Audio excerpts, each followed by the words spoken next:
Lorsque vous êtes prêt à mettre des cotations, des mesures dans votre dessin, vous allez dans l'onglet en haut ici, Annoter, pour avoir vraiment toutes les fonctionnalités d'annotation, dont le texte, les cotes et des traits, divers traits d'échelle d'annotation, etc.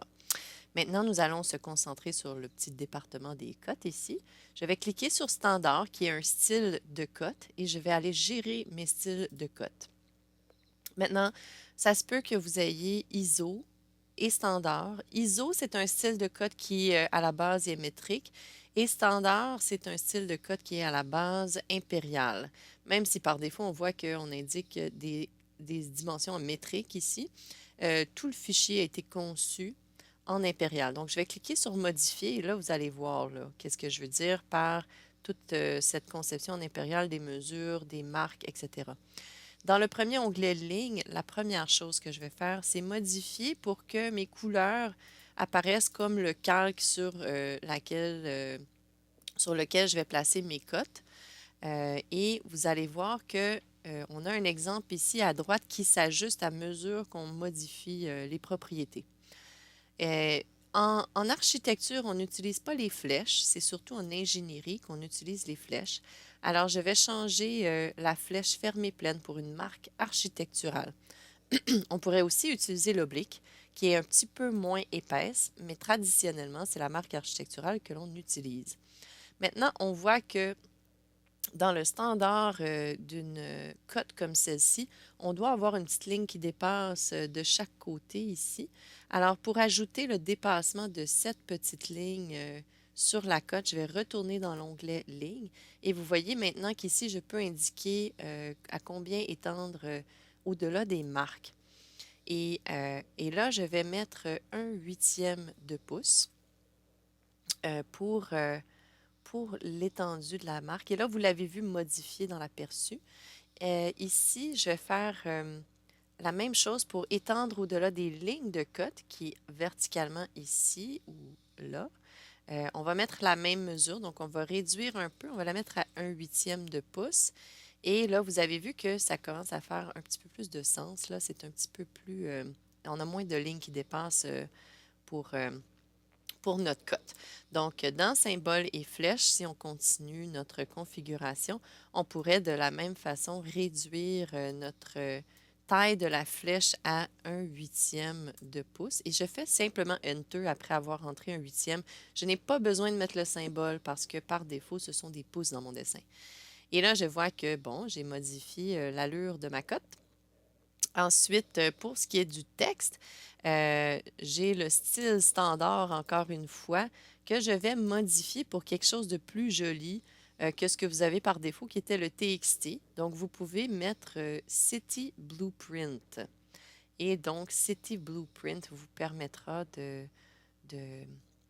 d'écrire avec un texte plus architectural. On n'a pas à configurer quoi que ce soit d'autre pour le texte. Vous pouvez même changer la couleur pour avoir la couleur que vous voulez ou simplement utiliser le calque que vous avez choisi. Et encore une fois, notre texte va mesurer 1/8 de pouce. Et préférablement, on veut que le texte s'aligne avec la ligne de cote. Donc, on ne veut pas avoir du texte horizontal quand on a une cote verticale. Alors, on indique, on coche ici dans l'alignement du texte celle du milieu. Ensuite, pour ajuster, dans l'onglet Ajuster, vous allez ajuster l'échelle de votre dessin ici. Si vous êtes en train de travailler à l'échelle 48, donc 1/4 de pouce égale 1 pied, veut dire que sur la feuille de papier, mon dessin est 48 fois plus petit que dans la réalité. Alors, à ce moment-là, mon échelle, quand je vais insérer mes cotes, elles vont s'ajuster à ce que je veux qu'ils impriment, à quelle grandeur je veux qu'elles impriment sur mon dessin. Donc, la grosseur qu'elles vont apparaître sur le dessin, dépendamment de votre échelle, ça va être différent. Et les cotes, des fois, il peut y en avoir plusieurs. Donc, c'est vraiment important d'utiliser l'échelle pour ne pas avoir différentes grosseurs de texte et différentes grosseurs de cotes sur différents dessins. Maintenant, pour les unités principales, Vous allez le mettre à architecture avec une précision d'1/8 de pouce.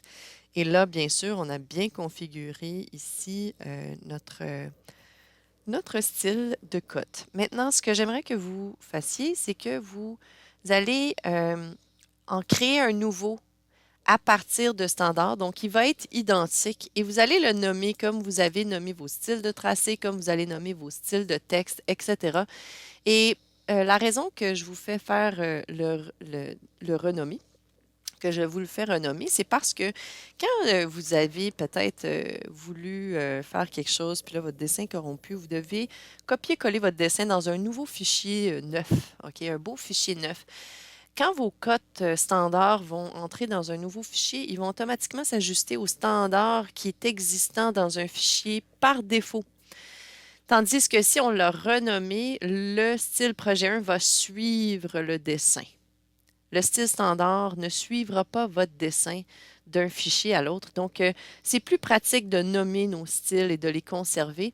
Et là, en plus, je dirais même que le nom de votre style que vous avez donné ici, si je veux le renommer, je peux juste cliquer une autre fois dessus et là, je vais en mode édition.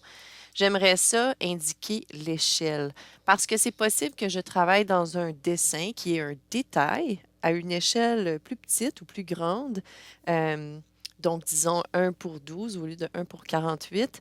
Et là, je vais vouloir copier mon style de cote et simplement changer une fois l'échelle dans l'onglet Ajuster. Comprenez ce que je veux dire? Donc, si j'ai l'échelle 48 ici et que j'en crée un nouveau, je pourrais dire, mais celui-là, ça va être une échelle 12 parce que je suis à 1 pouce égale 1 pied. Bon, là, je pourrais mettre échelle là, ici pour être plus clair. Échelle 12, commencer avec ça. Quand je vais faire continuer, la seule chose que j'ai à modifier, c'est ceci. Et voilà, là, j'aurais un style de cote pour dessiner sur mon détail à l'échelle 1 pouce égale 1 pied. Donc, ceci étant dit, quand vous insérez une cote dans le dessin, vous avez les cotes linéaires et vous avez les cotes alignées. Quand vous êtes sur des murs en angle, vous devez utiliser les cotes alignées pour mettre une cote sur votre mur. Vous avez aussi l'option de faire des cotes en continu. Par exemple, si je veux coter les centres de mes ouvertures, je vais utiliser la commande cote en continu et je vais utiliser une ligne. Et là, parce que je n'ai pas une ligne, bien sûr, il ne me laisse pas le faire. Bon, on va laisser faire celle-là. Je vais utiliser une cote linéaire pour faire ma première cote ici. Je vais identifier le centre de ma fenêtre et ensuite, je vais retourner avec la cote continue comme je viens de cliquer. Et là, à partir de cette cote-là, je vais pouvoir indiquer tous les centres de mes ouvertures jusqu'à la charpente. Vous allez faire des lignes de cote comme ceci, une par-dessus l'autre, et la dernière du haut, c'est toujours la cote la plus grande. Donc, si j'utilise les 2 points ici, je vais placer celle en haut, celle qui est la plus complète, dans le fond, la cote hors tout, on l'appelle. Je la mets le plus haut possible et sans prendre trop d'espace non plus. Je vais ensuite pouvoir monter celle-ci ou en mettre d'autres. Par exemple, je pourrais montrer que mon ouverture, elle est ici. Et ensuite, que je m'en vais mesurer les largeurs d'ouverture et de mur. En fait, plus trop d'informations, c'est comme pas assez. Mais si vous retournez au plan que je vous avais remis pour la lecture de plan, vous allez être en mesure de voir quels sont les types de cotes qu'on met sur un mur extérieur. Oh, puis ici, je me suis pas pris au bon endroit. Vous pouvez toujours ajuster vos cotes en les déplaçant comme ça avec les petits carrés bleus. Carré rouge, bleu, bleu. Alors, ou rouge. Donc, vous pouvez aussi détacher votre ligne de l'endroit où vous avez cliqué là, pour. Donc, ça met un espace entre l'objet et votre début de ligne de cote. Vous avez aussi un détachement automatique qui se fait. Comme vous pouvez voir, ça, c'est une des configurations qui était par défaut dans le style de cote. Vous pouvez le modifier si vous voulez avoir un plus long espace de détachement. Donc, ceci étant dit, vous pouvez aussi modifier une cote avec le bouton droit de la souris. Advenant que j'ai une cote qui est extrêmement petite comme celle-ci, elle va s'ajuster. Mais disons qu'elle arrive par-dessus quelque chose qui est ici et que je veux déplacer cet item-là, je peux simplement le déplacer aussi. Ou bien avec le bouton droit, vous aurez des modifications possibles à partir du menu déroulant ici que vous pouvez changer la précision d'une cote seulement, par exemple, ou bien le style, etc. Mais en tout et partout, je crois que tout est assez flexible. Donc, amusez-vous avec cela et n'hésitez pas si vous avez d'autres questions sur l'insertion de cotes dans votre dessin. Merci.